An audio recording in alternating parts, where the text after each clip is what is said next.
সীমান্তে অনেক বাহাদুরি হয়েছে দাদাদের, সেই বাহাদুরির দিন শেষ হয়েছে। চাঁপাইনবাবগঞ্জ আর কোনো বাংলাদেশিকে হত্যার চেষ্টা করা হলে সীমান্ত অভিমুখে লং মার্চের হুঁশিয়ারি দিয়েছেন জাতীয় নাগরিক পার্টির আহ্বায়ক নাহিদ ইসলাম।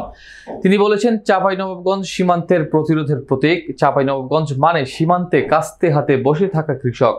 আমরা সেই কৃষকের সন্তান। চাঁপাইনবাবগঞ্জ রেশম শিল্পের জন্য বিখ্যাত, কিন্তু এই রেশম শিল্প দিনে দিনে হারিয়ে যাচ্ছে। কোনো ধরনের উদ্যোগী নেওয়া হয়নি আমাদের এই জাতীয় শিল্পকে বাঁচিয়ে রাখার জন্য। গেল রোববার দুপুরে চাঁপাইনবাবগঞ্জের কলেজ চত্বর এলাকায় আয়োজিত পথসভায় তিনি এসব মন্তব্য করেন। নাহিদ বলেন, সীমান্তে বিএসএফ আন্তর্জাতিক নিয়ম লঙ্ঘন করে গ্রেনেড মারে, বোমার বিস্ফোরণ ঘটায়। আমরা কিন্তু এসব আগ্রাসন তার মেনে নেব না।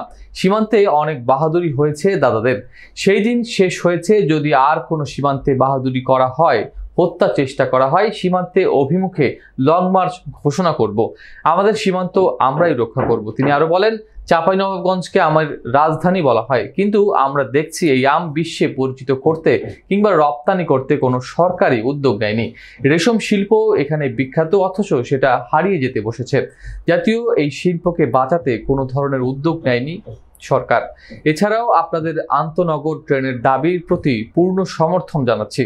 নাহিদ বলেন, গণঅভ্যুত্থানের পর নতুন বাংলাদেশ, মৌলিক সংস্কার, গণহত্যাকারীদের বিচার ও জুলাই ঘোষণাপত্র ও সনদ পেয়েছি।